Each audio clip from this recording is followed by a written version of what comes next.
Hey guys, hope you're fine. Just doing a very quick video. Well, hopefully it's quick.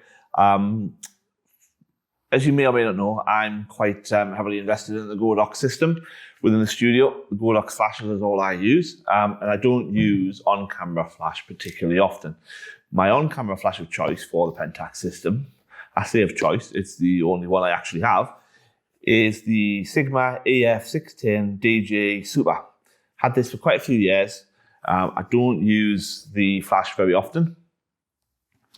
And for that reason, I was quite surprised when Santa brought me this year the Godox V1P, P standing for Pentax.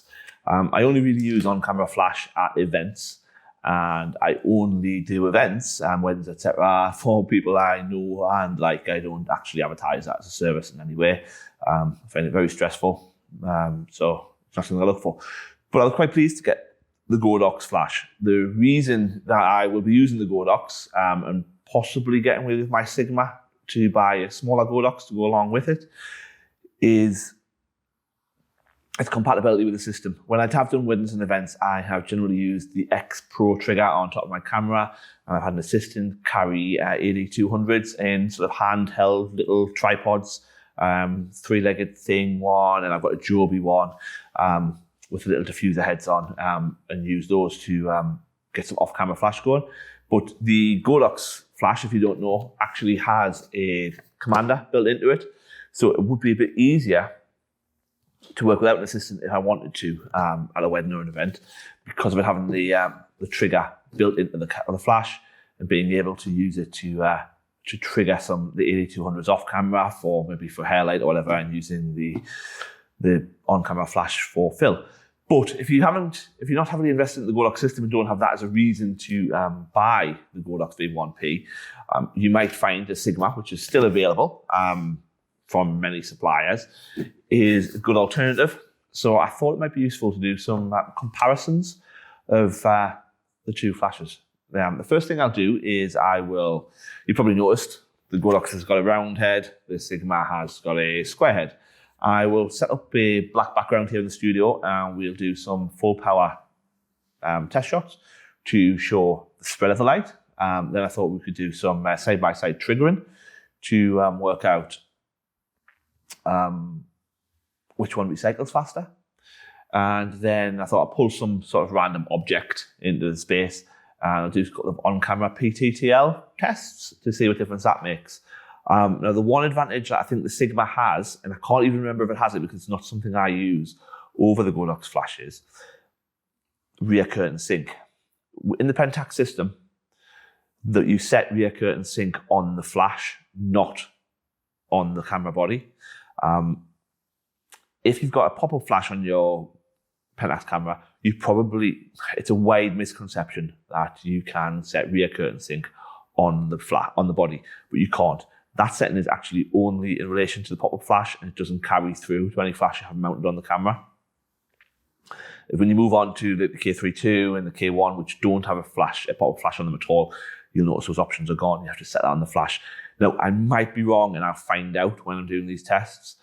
I think that the Sigma, actually does have the rear curtain flash setting, where I suspect that the Godox doesn't. And the reason I think it doesn't is because on the X Pro P triggers for Pentax, that option isn't available. And I know other camera brands like Canon have the similar system where you set it on the flash, not on the body. And they have an adaptation in Godox on the triggers, but the Pentax one does not. So if anybody from Godox is listening, that would be something that we'd really like to see as a Pentax user. So I'm going to pop away. I'm going to clear around the studio a bit. It's an absolute tip. We're in the break between Christmas and New Year when I simply do not shoot. At least I don't shoot for money. So studio's a bit of a tip. We're going to go tidy it up and be back with you in a minute or three.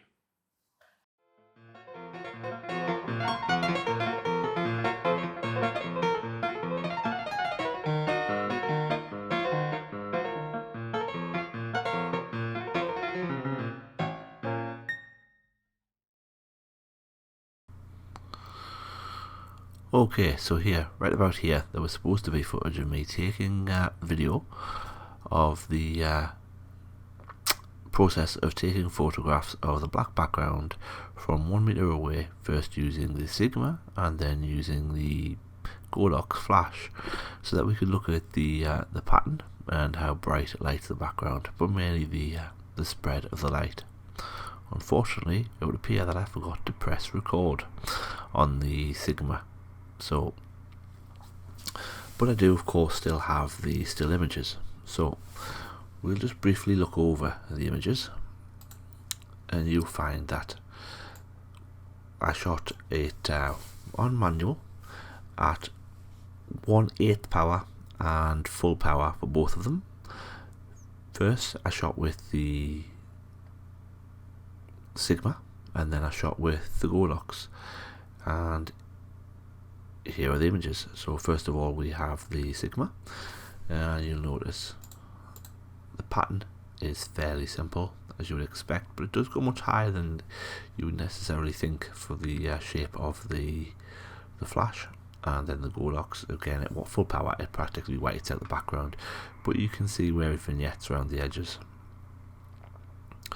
Now if we look at the Godox image, you'll see there's very little difference.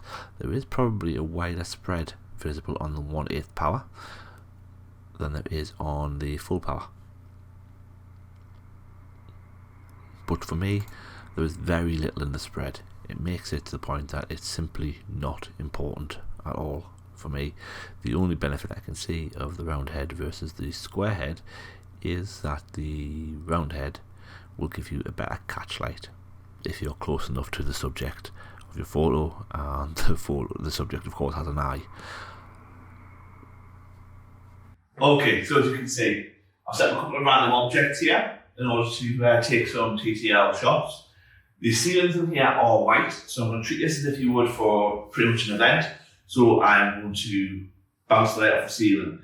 This particular flash, the Sigma, does have a card and diffuser, but I decided not to use those because it would be unfair because I don't have the same equipment for the Godox V1. So we'll see how it calculates just based off the pop. Flasher, the lens is running at, I don't know, about 45, looking at the back of the dial mils. We're still at F5, we're still in X-Sync mode. So try and keep everything the same. I'm not a big fan of tripods, and generally if I thought I'd do this, is to keep distance to the subject exactly the same, and we can see the difference in the results. So the flash is in P-TTL mode, it's tilted, the model is happy. There we go. So I'll put another meter in there in matrix mode. So I'll try it in center weighted.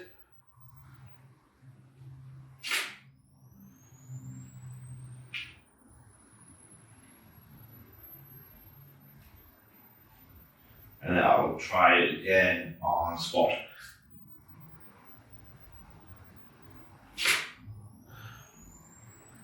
Generally, when I've used this flash before, I've never really found that the metering mode makes much difference at all to the exposure. So I'll switch over to the Godox and be back with you in a second. So everything is set up exactly the same, except we now have the Godox flash on board.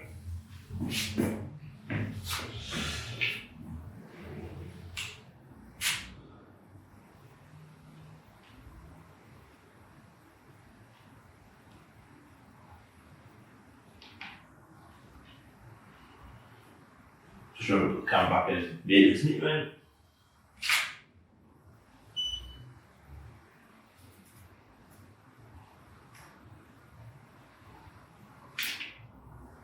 Center weighted.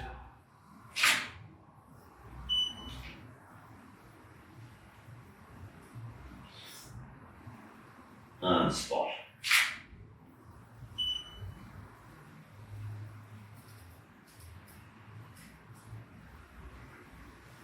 So we'll have a look at the results and see what we think. Last test left to do, and that is the recycle speeds. I would expect the Godox to be better, but you never know. I don't actually think the Godox has outperformed the Sigma in any of the tests so far, but we'll see what happens with the used to these little radio triggers. Cheap little things, bought them a very long time ago. I put one on the Godox, one on the Sigma, a single pin firing mode. Purpose being, I can use the trigger to fire them both at exactly the same time, which should give us a better understanding of the recycle times. So we'll give that a go. One thing I found out about the Godox triggers as well, not the Godox trigger, sorry, the Godox flash, when I was testing and messing on, it does actually have rear curtain sync for Pentax, which is like very surprising given that none of the Pentax triggers do. So obviously Godox has solved the problem for Pentax, and hopefully that means we might get some firmware updates for the X Pro P and the X2T P, whatever it's called, X2P, the other trigger that's dedicated to Pentax. So somebody at Godox obviously has been listening to what Pentaxians have been saying. So I'll get these set up and we'll try the recycle times. Okay, so as I said, it was my intention to use this little trigger system to set the two flashes off independently, so they'll go off at exactly the same time. However, I haven't used these in probably 2 years, and surprise, surprise, they don't work anymore. I would expect that the little battery that's in this is probably stopped functioning. So I'm going to have to use my fingers to set off the test buttons. Now, unless there is a huge difference, personally, I would read very little into this test, simply because it's too hard to call, isn't it? You think you're pushing at the same time, but you probably aren't. So if there's a big difference, then yeah, read something into it. If there's not, then I wouldn't. The Sigma has a red light. That'll tell you when it's fully recycled. The Godox has a green light. So here we go. Right, okay, so we have both flashes here. Turn them on. Both in manual mode. Set the power to full. As I said, unless there is a major difference between the two, I wouldn't read much into it. But I would expect that the Godox, with its more modern battery system,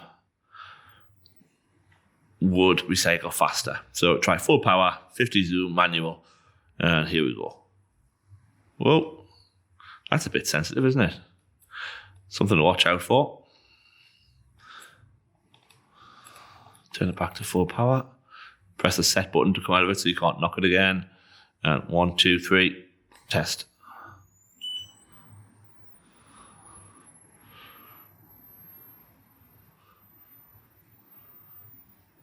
Wow, there's a big difference there. Try it again. 1, 2, 3. I think the Godox only took about 2 seconds there. Totally unscientific measurement there. Maybe I'll be able to put a clock on or something when I edit the video.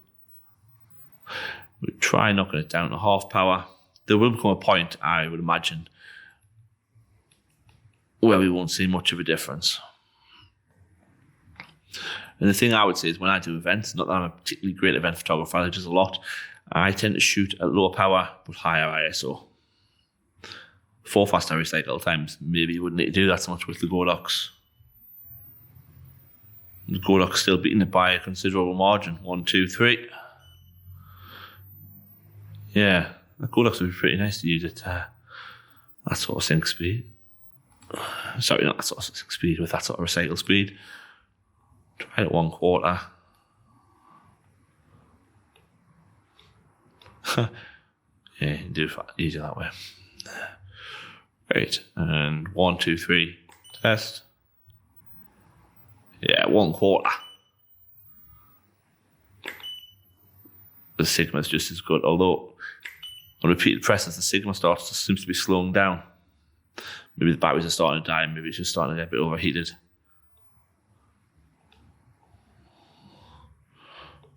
Hit 1/8.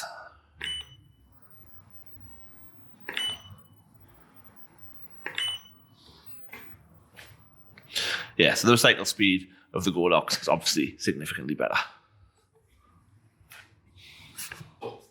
Tested both flashes. I'm not 100% sure whether the Sigma actually can do rear curtain sync. Something I'll look up and I will add it in the description, the information. From memory, I think it can. But really, I'm saying I think it can. I'm pretty certain it can. Anyway, I'm going with the Godox because all my lights are Godox in the ability to command. The recycle time at the full power, very impressive in comparison to the Sigma. But if you're looking to buy a flash for the Pentax system, you don't think you're going to buy studio lights, you don't think wireless flash is important to you, and being able to use it off camera with a radio trigger and still have full control, which you can do with the Godox. Godox is getting into the Pentax. They've got the V1P. They've also got a smaller TT350P, I think it is. It might not be. I'll put a link to it in the description below, which is a smaller power flash, which is really nice size. Literally, you could put it in your pocket. But if you only going to need one flash, you'd be happy with optical slave mode for anything off camera, or you're happy to use these sort of little single pin things and work in manual mode all the time, then honestly, I don't think there's anything wrong with the Sigma at all. I don't know whether I'm going to keep it or whether I'm going to sell it on the Pentax Retail sales group on Facebook. It served me perfectly well. I don't use it a lot, but I do always believe in having a second of everything, especially if you're being paid to be there. So if I sell it, I will probably pick up the little TT350P, if that's indeed what it's called, which is the small flash, so I have a spare, just in case something happens. But to be honest, do I even need that? Because I've got the X Pro triggers and AD200s, which I can use off camera if need be. But yeah, I suppose if you plan on, haven't got an assistant, you plan on using on camera flash as your trigger, then yeah, you do need that. So yeah, I'll think about it. I'm not really sure what these are worth anymore, what they cost. It was definitely less money than this when I first bought it. But as I said, Santa brought me this, so I didn't have to pay for it myself, which is always the best way. But anyway, be interested to know what you think of the V1P if you've got one, or indeed of the EF-610 DJ Super, such a catchy name, P-TTL flash from Sigma, if you have one of those as well. But honestly, I don't think there's anything wrong with the Sigma. The recycle time is not great at full power in comparison to the Godox, but I can honestly say I've used this many times and I've never ever noticed that before, probably because you get used to what you're using. And all I've done is crank my ISO and normally shot half power, quarter power anyway. But anyway, interested to know what you think. Was this test in comparison even remotely useful to you? If it wasn't, please tell me and I'll never do another one. If it was, please tell me and I will do another one. Anyway, thank you for your time if you've stuck to the end. I appreciate it. Goodbye.